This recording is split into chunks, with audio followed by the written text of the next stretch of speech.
आंध्र प्रदेश की चंद्रबाबू नायडू सरकार ने कुछ दिनों पहले तिरुपति मंदिर के लड्डू में मिलावट की पुष्टि वाली लैब रिपोर्ट सार्वजनिक की थी। इस रिपोर्ट से बड़ा हंगामा मच गया था। रिपोर्ट में सामने आया था कि तिरुपति मंदिर के लड्डू में यूज होने वाले घी में जानवर की चर्बी और दूसरी चीजें मिलाई जा रही थी। भारी विवाद के बाद अब लड्डू के लिए घी सप्लाई करने वाली कंपनी को बदल दिया गया है। अब तिरुमला तिरुपति देवस्थानम टीटीडी के लड्डू नंदिनी ब्रांड के घी से बनेंगे।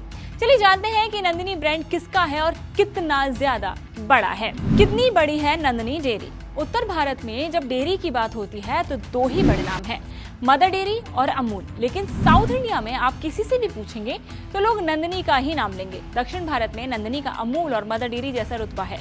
नंदिनी कर्नाटक का सबसे बड़ा डेयरी ब्रांड है।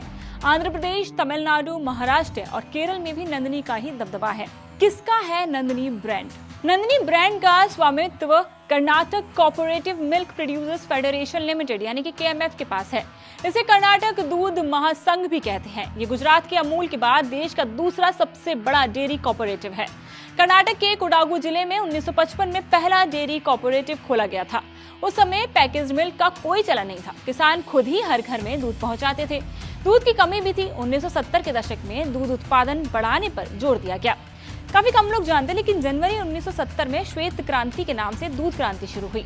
वर्ल्ड बैंक भी डेयरी प्रोजेक्ट से जुड़ी कई योजनाएं लेकर आया। इसके बाद साल 1974 में कर्नाटक सरकार ने वर्ल्ड बैंक के डेयरी प्रोजेक्ट्स को लागू करने के लिए राज्य में कर्नाटक डेयरी विकास निगम यानी कि केडीसीसी का गठन किया। 10 साल बाद 1984 में डेयरी विकास निगम का नाम बदलकर कर्नाटक दूध महासंघ यानी कि कर्नाटक मिल्क फेडरेशन कर दिया गया। उस समय कंपनी ने नंदिनी ब्रांड नेम के तहत पैकेज दूध और अन्य उत्पाद बाजार में लॉन्च कर दिए। समय के साथ नंदिनी कर्नाटक में सबसे लोकप्रिय ब्रांड बन गया और पड़ोसी राज्यों में भी अपनी पकड़ बना ली। 26 लाख किसानों से 86 लाख लीटर दूध खरीदता है केएमएफ। कर्नाटक मिल्क फेडरेशन राज्य के 15 डेयरी यूनियनों का नेतृत्व करता है। इनमें बेंगलुरु सहकारी दूध संघ, कोलार सहकारी दूध संघ, मैसूर सहकारी दूध संघ और कई अन्य शामिल हैं।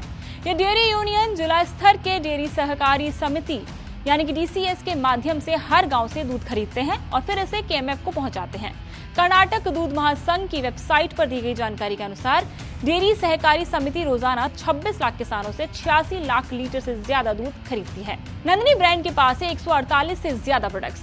Karnataka milk federation Nandini brand के तहत दूध, दही, मक्खन, पनीर, स्वादिष्ट दूध, चॉकलेट, रस्क, कुकीज, ब्रेड, नमकीन, आइसक्रीम जैसे 148 से ज्यादा उत्पाद बनाता है। साल 2022-23 में केएमएफ का कुल कारोबार 19,784 करोड़ रुपए था। वर्तमान में कर्नाटक प्रशासनिक सेवा अधिकारी एमके जगदीश केएमएफ के प्रबंध निदेशक और सीईओ हैं।